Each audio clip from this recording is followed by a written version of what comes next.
She said a recent study gave the U.S. a C+ rating when it comes to retirement systems. The Netherlands is the highest ranked, followed by followed by Iceland. And the U.S. ranked the same as Kazakhstan. Borat's home. Kazakhstan. Kazakhstan. That's right. We rank the same. And as far as our retirement United States is the same as Kazakhstan. That's correct. That's what we were trying to get to. We are officially, out of 50 or so developed nations, 50, 55 developed nations, we are right dead smack in the middle. I think 28 or 29 out of 50. How many developed nations? Of the participants in this study, which is, I think, 60 different nations, something like that, 58 or 60 nations, we're dead smack in the middle at like 28 or 29, right around there. Dead smack in the middle, with the Netherlands and Iceland being 1 and 2. I don't know who the worst is. I didn't read through the whole thing. The question became, is that good? What are we ranking? I'm sorry. Retirement systems. We have a C+ is our actual rating. The topic is retirement, national retirement systems. That's the topic. That's the topic. Okay, sorry about that. The Netherlands is the best. So they got the best. You were going to retire in Amsterdam. That's the split. I don't know who has the worst, but we're not the worst. We're right in the dead smack in the middle. We're down in the middle somewhere, next to the Kazakhs. The system is based on adequacy, sustainability, and integrity. We earned a C+ for adequacy, C for both for sustainability and integrity. We could even get a B-. And who's giving the grades here? That matters as well, if you don't mind. Who's the grader? It's a research institute. Some institute. Yeah, it's an objective, neutral institute. Third-party observer. Third-party observer, sure. And the question is, where's Dylan Radigan in this? Because I feel very strongly about my position, but I don't want to give it away to you. Well, it's a very interesting question that you ask. Because the second that Vanetta brought this up on air, my response surprised her. I believe I could guess your response. You live in a delusional bubble of fantasy and positive drift. Back over here in reality is a bigger question to be asked, which this piece of data, which is obviously any one given piece of data from any given third-party neutral observer, it's indicative, but it's not definitive, obviously. So the question you really need to ask yourself is, what is it indicative of? And in this particular instance, it would be indicative of the fact that the American society, the culture, the government, the private sector, every layer of the culture values the well-being of its workers and old people at a fairly low level. That America values its workers and its grandmothers and grandfathers and great aunts and great uncles at about the same level as Kazakhstan, apparently. I think any society that doesn't value its old people is not a society. And so I can't speak to the credibility C+, C+, C-, whatever. But much like this, there's some societies, they're very nice to dogs. They're very nice to cats. Like here in Italy, if you were to kill a cat, that's a guaranteed prison sentence. It's a criminal offense because cats are important to these people. So that's an indication of the culture. Other places, China, you can eat the dogs. No criminal offense offered. It's, again, indication of the culture. Some cultures say, let the old people rot in the street. Don't care. I just don't want to see it. Don't want to hear about it. Apparently that's what they do. So your feeling is that, like, in a place like Italy, Italy should be ranked very high here because part of the culture is they value human life. Because they value human life and family and they value the children, they value Nonna, they value the bambino, they value the old, the young, this to this to this. They're at the expense of innovation, and productivity, by the way. So I'm gonna take this to an even more interesting level, if you'll indulge me. Okay.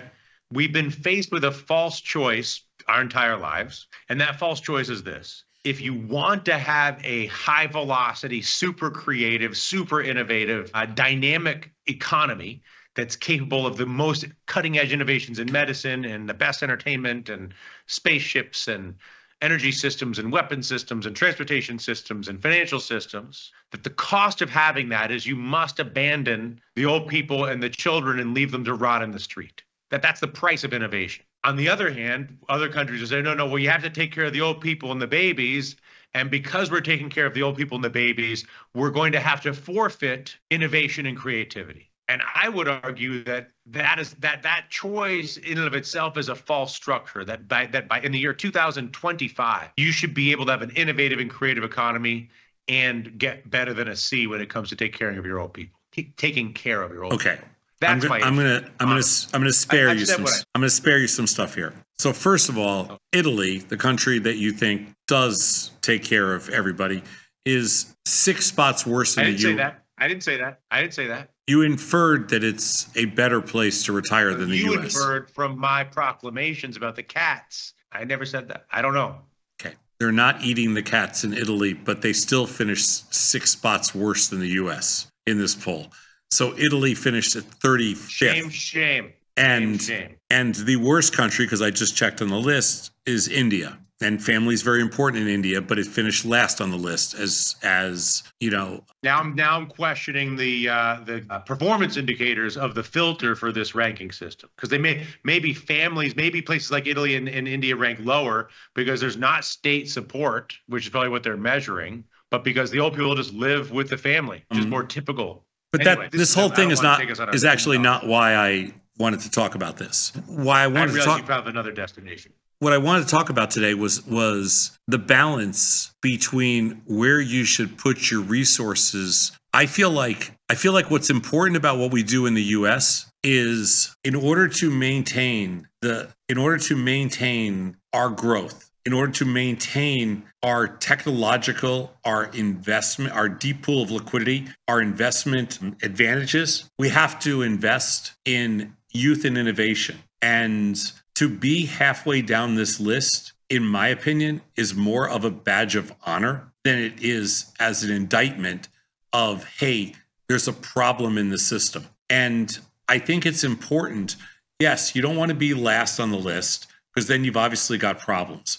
You don't want to be first on the list because then your focus is not in the right place. But you want to be somewhere in the middle of this list where you're taking care of the things you're supposed to take care of, but you're also heavily investing into the future. Then why is Amsterdam the most innovative city in Europe? Who says it is? The most economically dynamic, and by look at any measure. Economically, what did you say? Amsterdam is the most dynamic, creatively dynamic city in Europe, bar none. It's where all the American corporations, all the ad agencies, all the entertainment agencies, all the production companies, all the jobs, everything. Amsterdam is the hot city. They all speak English, la, la, la. I mean, that's the first I've ever heard. Those are all young people. They're taking care of the old people and they're taking care of the young people. Like, I guess what I'm getting. So let me. I'm being a little bit obnoxious. So I understand what you're saying, and I agree with what you're saying.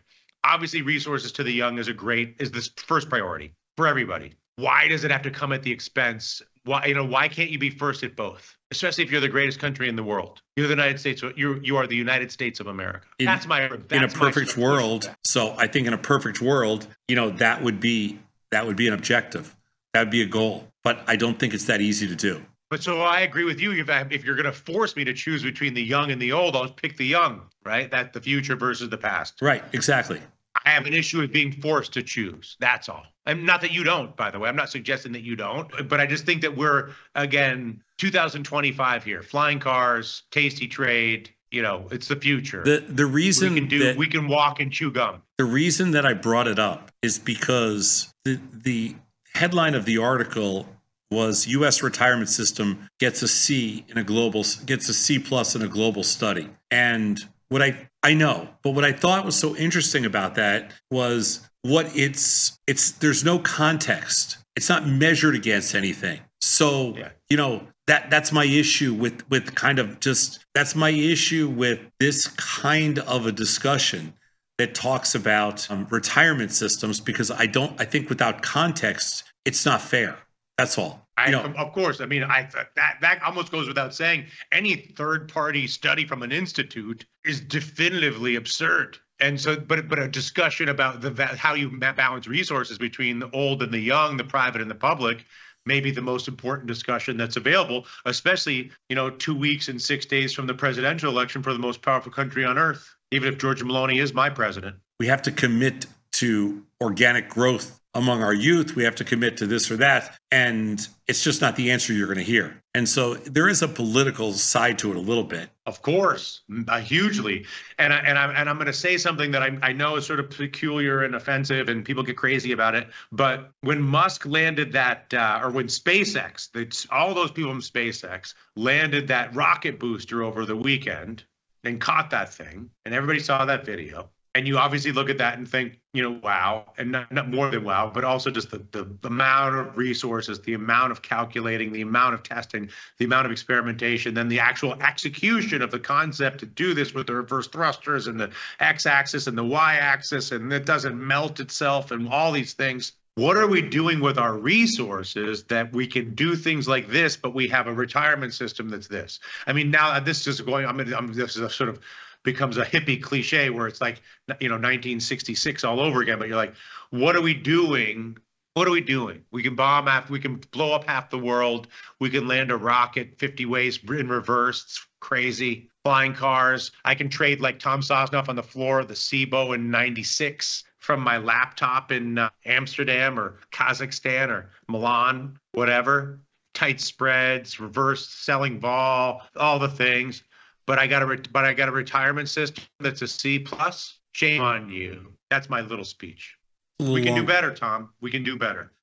I think there was a campaign called "Be Better," but I'm not gonna go there. She was right. She's the wrong messenger, but it was the right message. Wrong messenger. Yes.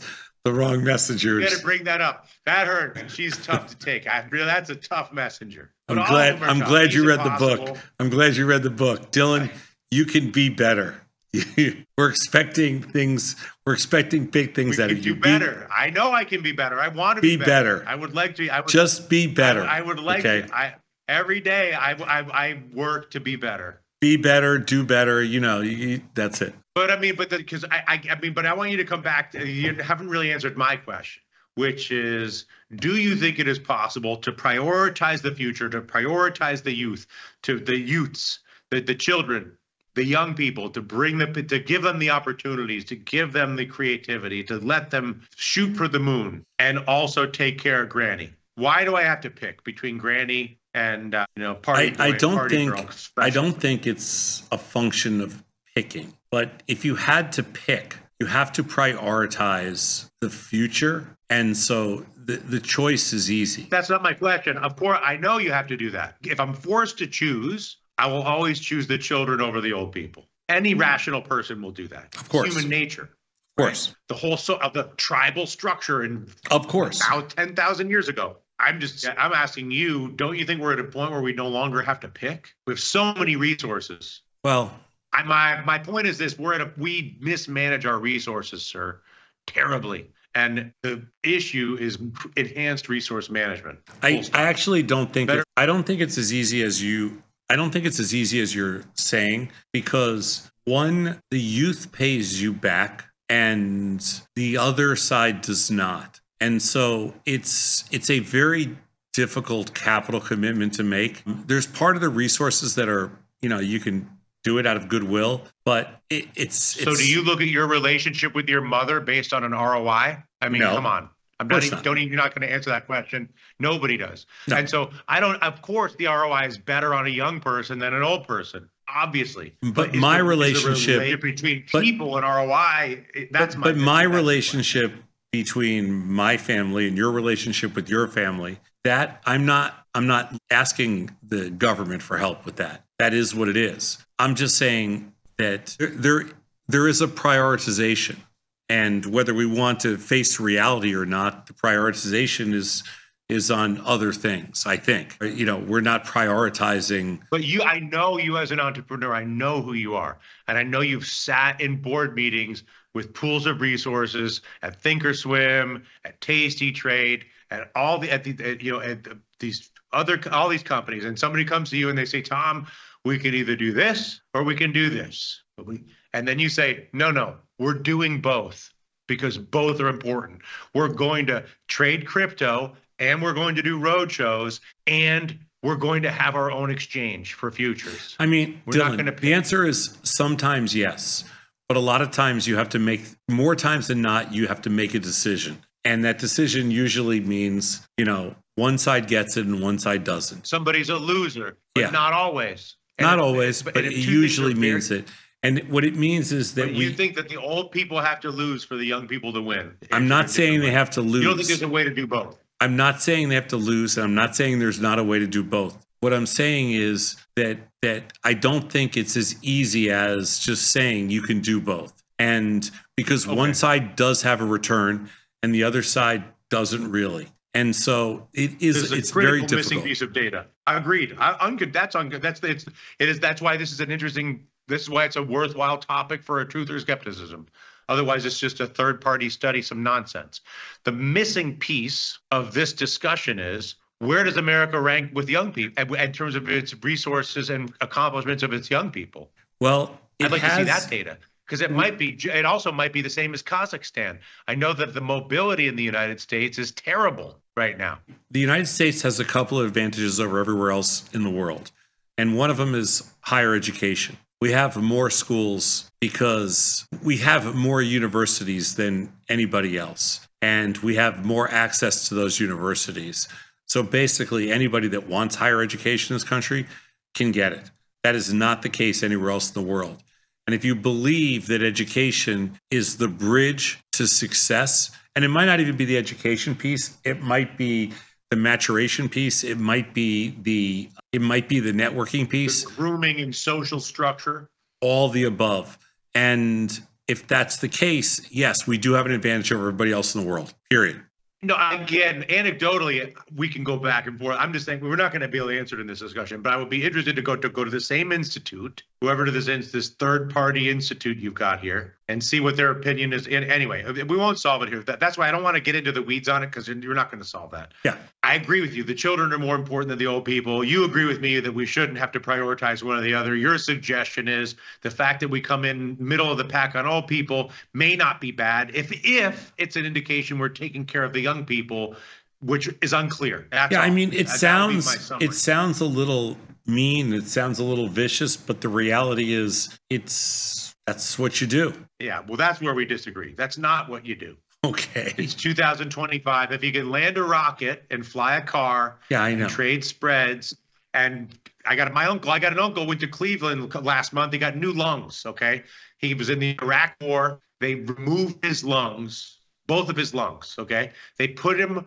out of consciousness. Okay, they sliced him from armpit to armpit and removed his lungs as a living human being, and then took someone else's lungs who had died in some catastrophic car accident or whatever, something horrible, but his lungs were fine. And then they took the lungs out of this poor guy who passed on to the next land, and put his lungs in a living person who happened to be a relative of mine, who now is running around, no oxygen tanks. He went from being 69 on oxygen after being in the Iraq War, all jacked up on oxygen, to hey, I want to play soccer. Okay. If you can swap lungs, trade spreads, land rockets, I don't know, stream movies, fly cars. I don't doubt that somebody you can take care of the old people and the young. You brought up an Elon Musk example earlier, and I'm going to end it on this. I don't doubt that Elon Musk couldn't build the greatest retirement community in the whole freaking world. But probably a national system. Whatever. One at a time, national system, do whatever you want. But that's not what motivates them. And building a colony 20 years from now on Mars is what motivates him. And so it's a lot easier said than done. I have no doubt that we can do all of the above, but that's just not how prioritization works. And so But do you think the Italians don't kill the cats because they're worried about the ROI on cats? No. It's a cultural, not everything's about the ROI. Sometimes take care of the old people because you're not an asshole. Excuse my language. I understand that, but the Italians fall further down this list than the Americans. I know, but I'm just saying not everything's an ROI. I know. All I'm saying is it's okay to focus on the things that give the best life to the most people. That's all it is.